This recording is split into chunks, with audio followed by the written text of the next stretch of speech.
پوچھا ہے کلمہ پڑھنے والے شخص کے بارے میں کہ اگر کوئی شخص جو ہے وہ میدان جنگ میں اس کا سامنا کرنا پڑ جاتا ہے، حالانکہ نبی صلی اللہ علیہ وسلم نے فرمایا کہ اس پر تلوار نہیں چلا سکتے جو بندہ کلمہ گو ہے، لیکن اگر کوئی مسلمان مطلب جہاد میں جو ہے وہ مشرک اس کے سامنے آ جائے تو لہٰذا وہ پھر اس کے بارے میں کیا کرے؟ بھائی یہ کیسے ہو سکتا ہے کہ اب جو ہے وہ ایک دوسرے کے مقابلے میں کھڑے ہو جائیں تو بندہ کہے کہ جی یہ مشرک ہے اور میں مسلمان ہوں؟ اسی طرح اگر یہ اس کو مشرک سمجھتا ہے وہ بھی تو اس کو خارجی سمجھے گا نا، وہ بھی اس کو تکفیری سمجھتا ہے، وہ بھی اس کو جو ہے وہ خارجی سمجھ کے اس پہ تلوار اٹھاتا ہے، تو لہٰذا یہ درست نہیں ہے۔ مسلمان آپس میں ایک دوسرے پہ تلوار کبھی نہیں اٹھا سکتے۔ نبی صلی اللہ علیہ وسلم کے زمانے میں حضرت خالد بن ولید رضی اللہ تعالیٰ عنہ کی طرف یہ روایت منسوب کی جاتی ہے، یہ واقعہ منسوب کیا جاتا ہے کہ انہوں نے ان کے ہاتھوں جو ہے وہ ایک شخص قتل ہو گیا، تو صحابہ کرام رضی اللہ تعالیٰ عنہ مجمعین نے نبی صلی اللہ علیہ وسلم کو آ کے بتایا۔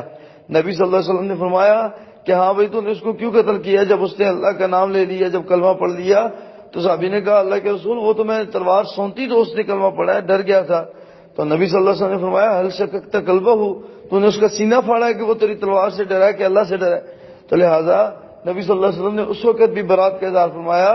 آپ نے فرمایا کہ میں اس بات سے، اس معاملے سے بری ہوں، قیامت والے دن اگر اس معاملے کو بھگتنا پڑا تو تم نے خود اپنی ذات کے لیے بھگتنا ہے۔ تو میرے بھائی تلوار اٹھانے کی اجازت نہیں ہے کسی مسلمان کے خلاف۔ اگر کبھی یہ صورت بن جائے تو اللہ تعالیٰ بہتر جانتا ہے پھر کیا ہوتا ہے، تلوار نہیں اٹھانی چاہیے۔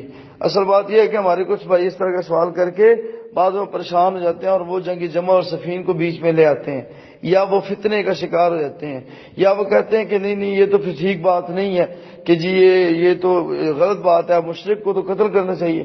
اور میرے محترم بھائی، مسلمانوں کی اس وقت مجموعی حالت کیا ہے؟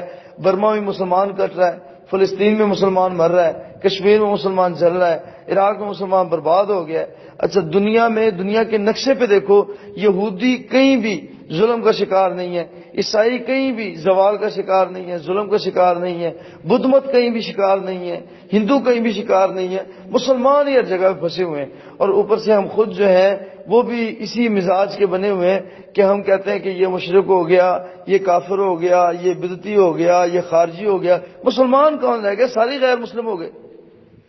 تو لہٰذا مجھے جو سمجھ آئی ہے وہ یہی ہے کہ میں اس کا جواب یہی دوں کہ مسلمان کے خلاف تلوار نہیں اٹھا سکتا۔ نبی صلی اللہ علیہ وسلم نے اسلام کی اصل بنیاد اساس بتائی ہے، فرمایا المسلم، مسلمان وہ ہوتا ہے من سلم المسلمون من لسانہ و یدہ، جس کی زبان اور ہاتھ سے دوسرا مسلمان محفوظ رہے۔ بارک اللہ۔